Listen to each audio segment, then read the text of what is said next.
Hey friends, welcome to another edition of Big Al's Rockin' Podcast. And if you are new to this podcast, I would appreciate it if you would subscribe and share with your followers. Moving along, I've got Daniel Buckspan, and I've already stuttered. I like to get the stutter out of the way at the very beginning of the show. Anyway, he's written for Fortune, CNBC, Condé Nast Traveler, and more. He's also written and contributed to several books, which I will have him mention later in the episode. Today we're going to talk about Iron Maiden at 50, which was released on September 16th. So, welcome to the show, Daniel, and tell us a little bit about the book. Yeah, thanks for having me. The book is my loving, gushing fanboy tribute to the greatest heavy metal band in the world, Iron fucking Maiden. Oh, I'm sorry. Do you tolerate potty language on your podcast? Oh, I speak potty language. Oh, glorious. Okay, Iron fucking Maiden. To me, that's their real name, Sort of like fucking Slayer. And it takes it like, really right from the beginning, literally starting with Steve Harris's birthday, like literally the day he was born, right up to, yeah, we put the finishing touches on the book last December as Nico McBrain was stepping down as the tour drummer. So it goes right up to then. But it could as we see from these guys, it wouldn't surprise me if we did Iron Maiden at 100 because they're not stopping at all ever. Well, I noticed that one of the things that it said in the book is we'll probably drop dead on stage. Yeah, yeah. I feel a little sorry for Nico because he probably wanted to drop dead on stage rather than have to step down. That would have been more, I think, like dying with his boots on, so to speak. To be up on stage performing and doing the trooper role and he dies. I think he would, that's like dying in combat. That's getting a Purple Heart. And I think that for all those guys, that's really what they want. And to me, they're going to keep going for as long as Steve Harris says they keep going. To those listening at home who are not 100% familiar with the band, it's Steve Harris's band, the bass player.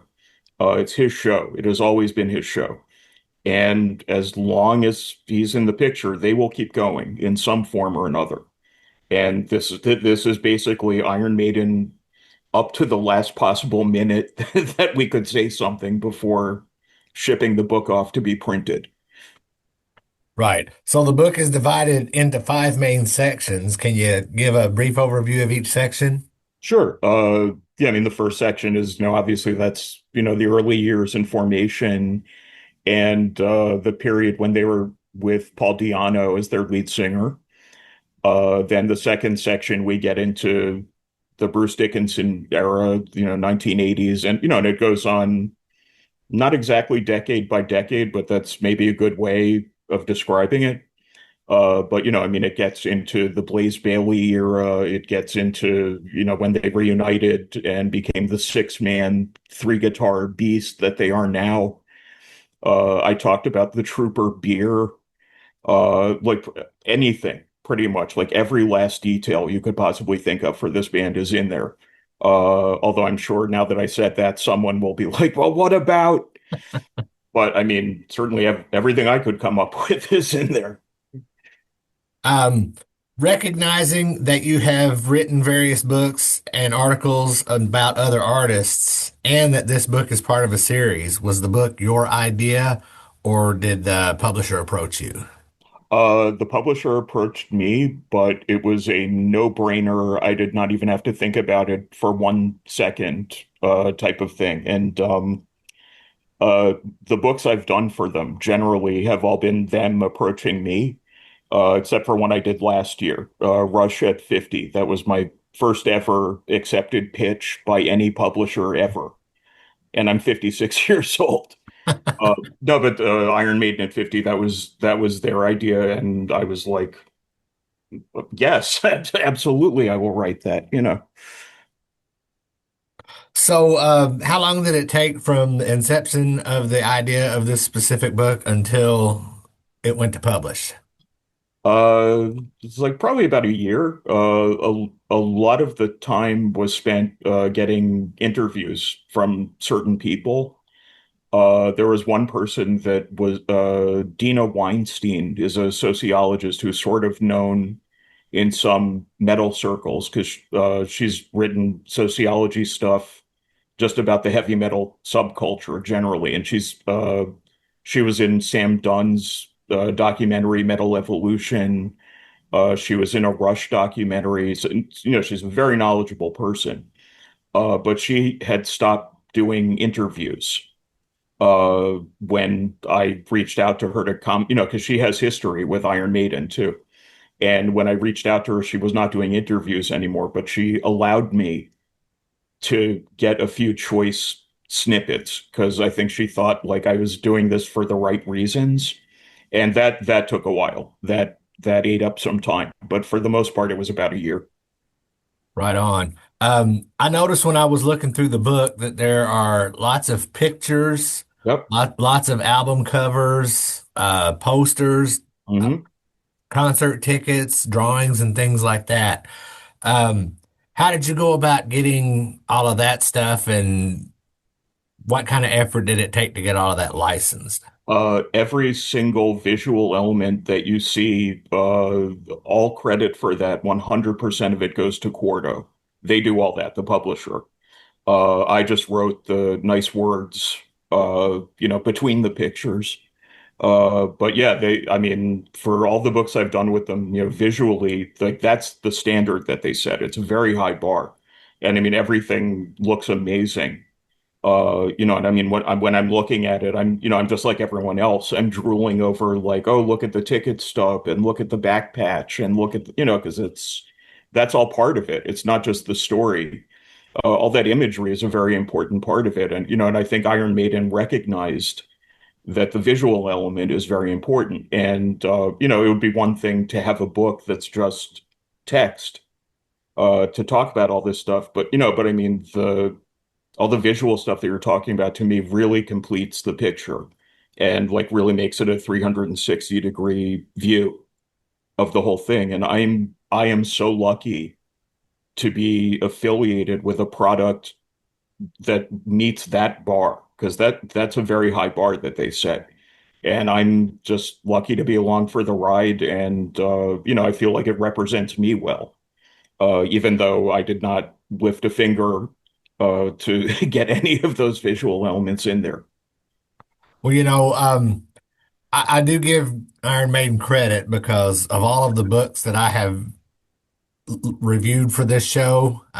This one probably has more drawings and, more just out of this world beautiful artwork than I've ever seen. Yeah, And, it kind of puts my favorite band, which is a really visual band, but kind of failed on that being visual in pictures as well as on stage, yeah. so shout out to Iron Maiden for that one.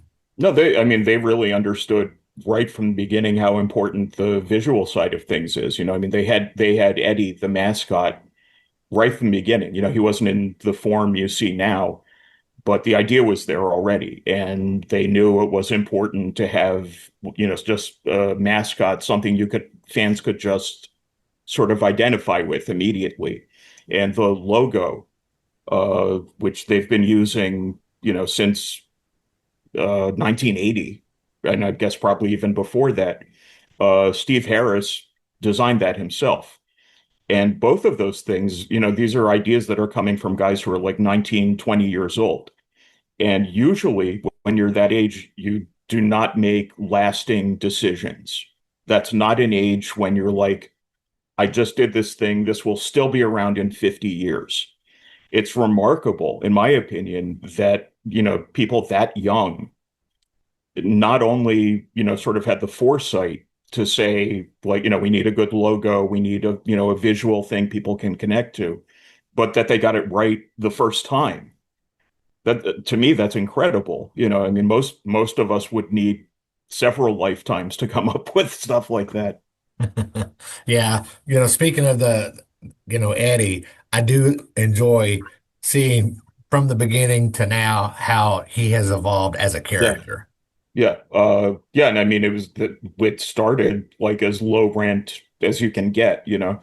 I mean, it was a paper mache mask that was molded on, I think, on the face of a friend of the lights guy. And that was Eddie. And it was, you know, just up here behind the drummer. And at the end of the show, it would vomit blood, usually on the back of the drummer, who was not thrilled about that, but you know, he gamely, you know, rose to the challenge anyway.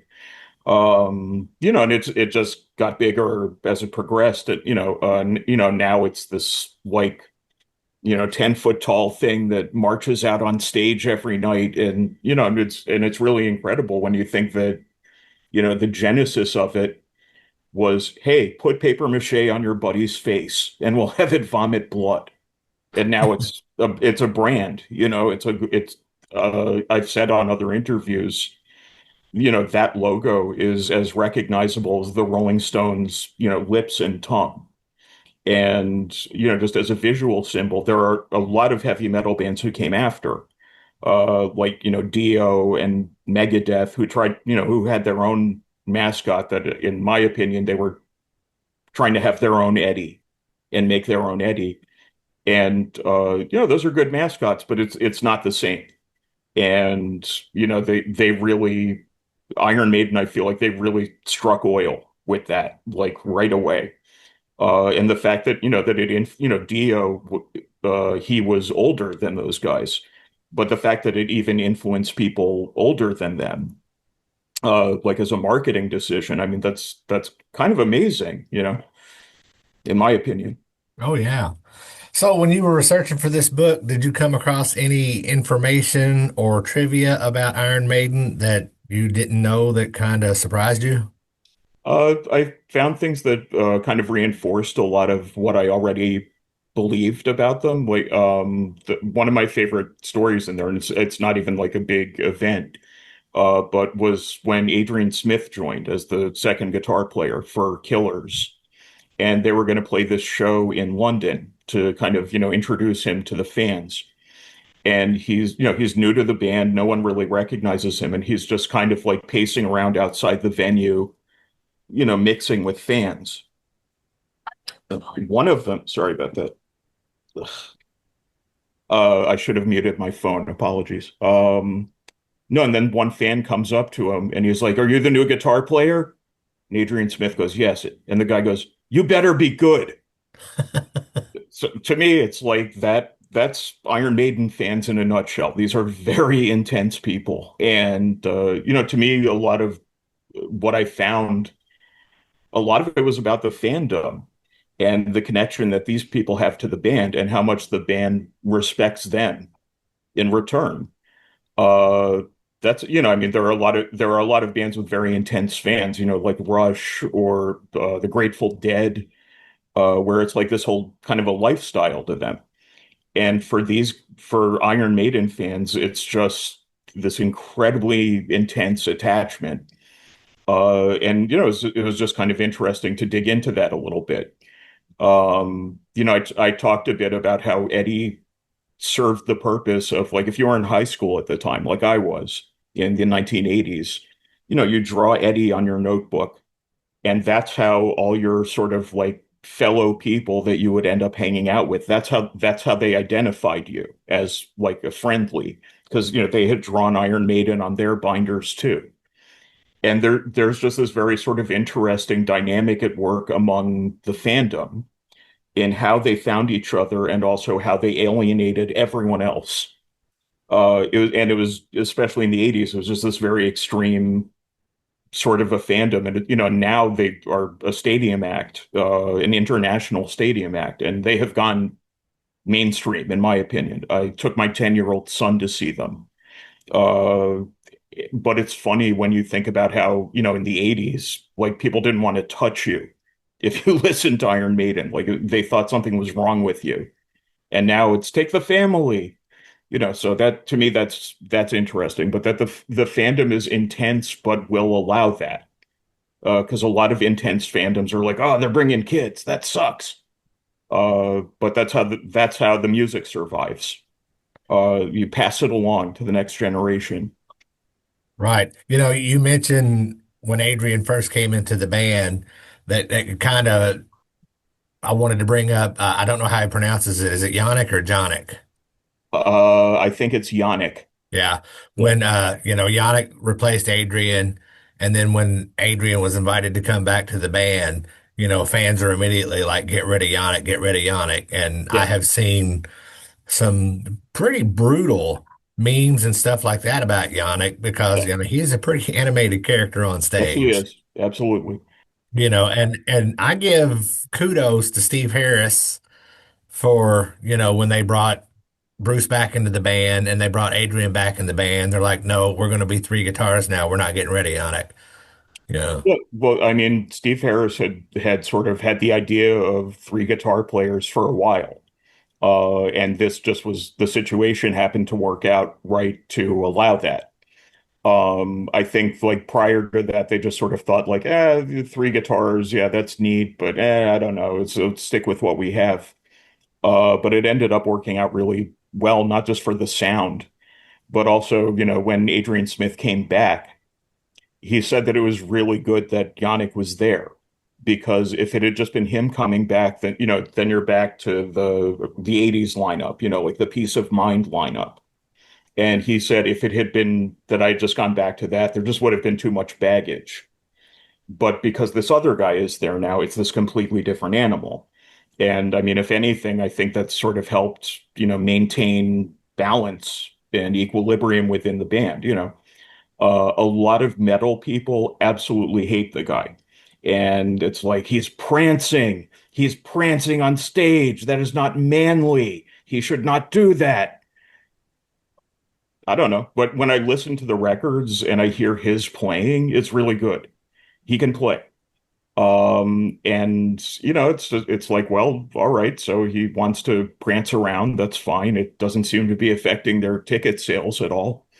But I mean, so I think really guys our age who are like maybe a little more old school and a little more hardcore about it are like, that's weak. That's not grim. That's not metal. This is not my version of Iron Maiden. Yeah, make everything like it was in 1985. Society was perfect then. Yeah. So before we get to some of the other titles that you've worked on, is there anything about this book, anything else about this book that you would like to mention? It was great fun to write it. I really had the time of my life doing it. And I would do it again tomorrow. Because it was just writing about, I love writing about this stuff. And this is just what I want to do with my life. And in this one, it was just, I felt very lucky to have the opportunity to, spout off on their whole catalog. Because generally people don't walk up to me on the street and say, what did you think of Fear of the Dark? What do you think of that as an album? You don't usually get, no one cares usually how you feel about it, and here I have, this whole 200-page book where I get to just go off about what I think. And I know for a fact I have some very unpopular takes in there. But those were important, and I really had to put them in there. I felt to have a real full picture of them. So, Well, like I really get into like Blaze Bayley's time in the band a lot more than most people do. In fact, on the Iron Maiden website, he's barely even mentioned. And I felt like, that's really unfair. And, I mean, a lot of people still have a lot of attitude about his time in the band. And I'm like, well, I mean, okay, he got the band through this period when just no one was buying heavy metal records. It wasn't just Iron Maiden. I mean, all of metal was experiencing a decline at the time and a downturn. And I think he kind of got blamed for that a little bit. When really it was just, I think it was just timing and what was going on in the culture. And I felt like okay, he's on two albums. Paul Di'Anno is on two albums. This guy is deserving of at least some pages and a sidebar to recognize what he did, because he was part of it. And Steve Harris still really defends those records today, that era today, like just recently. like a week ago, I saw an article where Steve Harris is like, no, the X Factor is good. Virtual 11 is good. Go back and listen to it again. You people are wrong. Those are good records. I really respect that, and I think that's, and he just does not care at all, that at the time, people weren't able to accept it. But to him saying like, well, wait 30 years, like that's okay. He believes in like someday, this is for the ages, and in 200 years, history will vindicate the Blaze Bayley era. And some people are starting to sort of come around on those records and be like, X Factor, especially, kind of holds its own, especially 30 years removed from the time when it came out. I think people are maybe more willing to give it a chance now. Right. I've got the Best of the Beast album, Hmm. and With um, Virus. yeah, Yeah. great song. Yeah, Great song. and not in print for some reason that I can't figure out. Who knows with the record industry? Yeah. So, mention some of the other titles that you've written. Oh, I did Ozzy at 75 in 2023. This is all for Quarto. And I found myself in the position a couple of months ago when Ozzy Osbourne passed away of, kind of revisiting that book. And I actually feel like it still holds up. So I'm very happy I can say that. Then last year I did Rush at 50. And it's very difficult for me not to be thinking about Rush at this very moment because they just announced yesterday that they're going to tour again. Uh, Which brings up another fans are losing their minds because, well, she's not Neil Peart. Well, duh. no one is Neil Peart, and Right, right, they need to just get that out of their head entirely. And they also they should be really pleased that it's like she's the touring drummer. We are not replacing Neil. That is not possible. And I think if they had gotten like, Mike Portnoy or, one of the names you would hear get thrown around all the like Danny Carey from Tool, I actually think that would make things kind of lopsided in a way, where just that it's like, no, it's these two guys who are hugging each other in the announcement, who are lifelong friends, and they just want to get back out there and play. That's the appropriate way of looking at it, in my opinion. But no, I mean, I know people who are like livid and up in arms today because it's like they said they'd never do it again. They're disrespecting the professor. Wherever he is, I think the professor has no problem with this. I think he's fine with it. I right. really do. Then there's Iron Maiden at 50. Do you want to hear about what I have coming out, or Yes, doing that later? Okay. yes. I just finished a whole book about 2112. You might have noticed I'm a Rush fan, and I've also started a book about the big four, Metallica, Slayer, Megadeth, Anthrax. Again, all for Quarto. So we're having a very good marriage right now, me and my publisher, and it's going great. And again, this is my purpose in life, so it's good.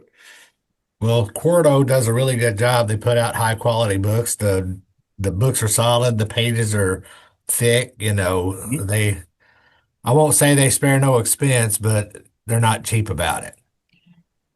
They really understand how this is done, and they have my utmost respect, for just their commitment to the quality. They really take very seriously, like, okay, people are going to spend $40 on this. We must make it worth it. And I feel like they do. And Right. again, there's nothing about any of these books that I've done for them where I would say, like, I wish this had been different, or why couldn't they have done this? They have very good instincts, and I am just lucky to be part of it, in my opinion. Yep. So where can we find this book online? You can find it wherever fine books are sold, like Amazon and Barnes and Noble and all that. My website, Notorious BUK, has various sales links, notoriousbuk.com. Yeah, I mean, it's widely available. Oh, you can get it even from Quarto themselves, from the Quarto store. which has a Daniel Buckspan section now of my various accomplishments. It's very exciting. That is fantastic. Well, Oh, yeah. Daniel, I appreciate your time and I will talk to you again soon. Thank you very much for having me. I appreciate it. Thanks for listening to Big Al's Rockin' Podcast. If you haven't done so already, please be sure to subscribe on your preferred podcast outlet. Visit BigAlRocks.com to find past episodes, on-demand links to my radio show, links to my social media, and other Big Al shenanigans. Most importantly, please like and share this episode. Peace out.